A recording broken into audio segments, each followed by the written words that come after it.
Every single year, NBA fans and media are thrown into an uproar when the All-Star teams are announced, and inevitably, someone is snubbed. This year, the people's ire was directed at Trae Young's exclusion, which was unprecedented given his scoring and playmaking production. But when he was later let into the game as an alternate, nobody else claimed the outrage mantle. I was still displeased though, if not all that surprised, with one exclusion out east, Kristaps Porzingis.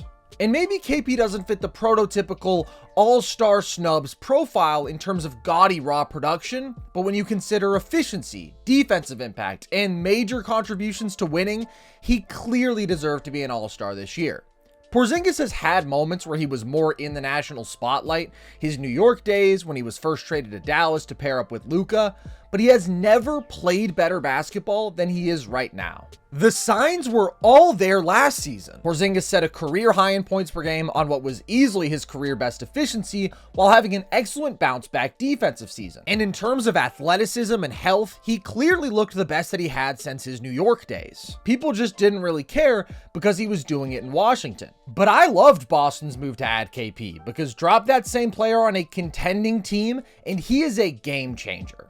Offensively, Porzingis has been an incredible play finisher this year. In fact, he's tied for the most efficient 20-point per game scorer in the league. And in that role, he has been at his absolute best, brutalizing mismatches out of the post. KP took a big step forward as a post-up player last year, but this season, he's averaging 1.41 points per post-up. Easily the best number of any volume post scorer in the league. Like, it's actually mind-boggling. There's hardly a more efficient shot in all of basketball than a Porzingis post-up, mostly because of his combination of elite size and elite jump shooting. You've got three dudes in the vicinity on a KP turnaround, that's cool, but his release point is so high, it really doesn't matter. Porzingis has shot an obscene 63% on turnarounds this season, meaning if you can just get him the ball in the post with a smaller player switched onto him, that shot has been like a layup. He's also extremely fluid spinning either direction, and his post footwork and balance is consistently impressive. But along with his phenomenal shooting, a big part of what's made Porzingis more efficient is an increased physicality out of the post. In Dallas, KP was more easily moved off his spots and more prone to settling for longer turnaround jumpers, which was frustrating when he had such clear physical advantages. It's rarer now that you see KP immediately settle for a turnaround off the catch if he hasn't already fought for really good position. He'll more often use physicality to clear out space. Look at how he moves Burks like 4 feet here, creates space with a bump, and now this is automatic. And those few feet matter. KP is shooting 55% from inside the paint but outside the restricted area this season, compared to just 37% on twos from at least 16 feet out. And he's taking fewer long twos than ever before. And the reward for that increased physicality isn't just better shot quality, it also means a whole lot more free throws. Porzingis is getting fouled at twice the rate on post-ups this season that he was in his Dallas years. He keeps fighting for position here while the Celtics work to get the right passing angle, and then buries Murray, who just can't compete climbing the ladder and has to foul. The Celtics were able to hunt this matchup throughout their game against Denver. This off-ball screen forces the switch, and Murray tries to just play the ball here, but he has no chance. Later, he tries to front, and even as Gordon arrives for help, Porzingis pump fakes him into 2 free throws. And it's not like Jamal Murray is your typical small guard. He's 6'4", 215, and a good athlete, but he's the smallest dude on the floor, and whoever that is, KP is going to be able to punish him. Porzingis is specifically quite good at drawing fouls on jumpers. He's extremely comfortable turning into face-ups and nailing these looks even with no airspace, which players aren't really used to defending, so will often get the call on some body contact. Most players would have to actually fade away here to have enough space, but KP's height is the separation he needs, and Sabonis infringes on his landing space. And KP's got some great body control for his size that allows him to finish the shot through these fouls.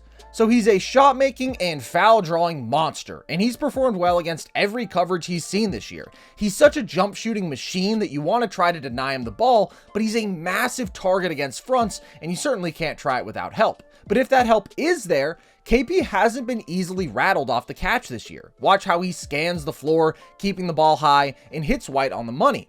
This is a tough catch up against the baseline, but he quickly whips this over to the corner. You think the move is to make KP beat you as a passer, because that's historically been the right strategy, but over a small-ish sample size, the Celtics have actually been just as efficient on KP post-ups when teams double him. I wouldn't call KP a good passer. He can struggle with accuracy and forecast his reads, but he's been more composed and decisive this year, and more importantly, he has really good shooting, good athletes, ball handlers, and playmakers around him everywhere. So because of the talent around him, doubling KP presents a whole lot of its own problems. KP's post-wizardry has been the most outstanding aspect of his scoring arsenal, but overall, he is really the perfect complementary piece in Boston. When you already have multiple perimeter players who can handle, run pick and roll, and shoot pull-up jumpers on the floor at all times, having an athletic, floor-spacing big who won't ever try to do too much and never sucks up ball-stopping possessions is ideal, and that's KP in a nutshell. He's been extremely efficient out of pick and roll. He's one of the most lethal pick and pop bigs in basketball, shooting 38% on nearly 5 catch-and-shoot threes per game. KP has a lot of value as a floor spacer, especially because his shot is so hard to affect at his height and he can shoot from so far out. He's taking 1 3 a game from 28 feet or deeper and making 41% of them this season.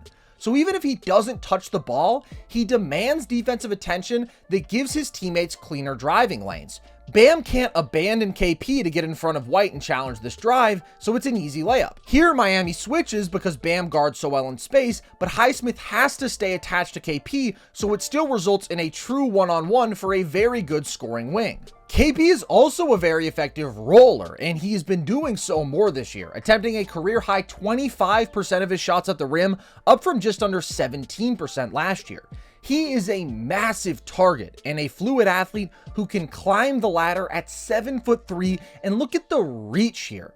Boston really has an embarrassment of riches, and KP is one of the most distinct because his game complements that of their many ball handlers so seamlessly. He's yet another reason it's hard to help on any Boston drive. They have awesome shooters everywhere, along with good athletes who often demand help as they get downhill. And beyond simple spot-ups, KP is a really instinctive off-ball player moving to open space. The second he identifies help coming to Horford, he cuts for an easy bucket. At times, the Celtics will even run him through off-ball screens. Derek White sets a screen for him to get an open cut. And that's even more unicorn stuff. It's also important to note how KP differs from the rest of the Celtics offensively. Boston is oozing with talent, but they've struggled at times with half-court offensive execution in the clutch, settling too often for pull-up or one-pass catch-and-shoot threes, or succumbing to turnovers from their star wings. Well, in the clutch, KP is a walking post mismatch who you can throw the ball to at any time for efficient offense, and he attacks on the interior. Run pick and roll with him down the stretch and force defenses to choose. Run drop and concede a pick and pop 3 to a really good shooter. Switch and allow the most efficient post scorer in the NBA to attack a mismatch. He's a weapon who presents a problem no matter what.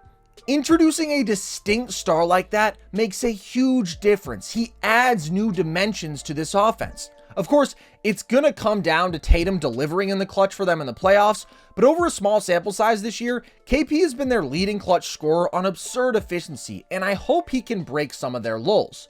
So KP unlocks so much for Boston compared to what a conventional 5 does offensively, but he's been outstanding defensively too. Of the 50 players to defend the most shots at the rim, nobody has held opposing players to a lower field goal percentage there than Rudy Gobert, the consensus defensive player of the year, but right on his tail in second place is Kristaps Porzingis.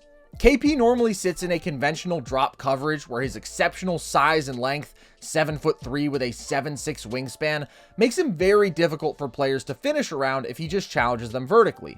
His wingspan also allows him to affect some of those mid-range and floater looks, and generally makes him a very effective help defender, where he also plays with good instincts and effort. And he's a real deterrent who can make players force passes out rather than challenge him. But KP's capable guarding in space too. He's no statue. He can pretty fluidly flip his hips to keep up with drivers, and has the luxury of being able to play off some and still challenge jump shots because of his exceptional length. His back foot is on the free throw line here, and he takes off to block this 3.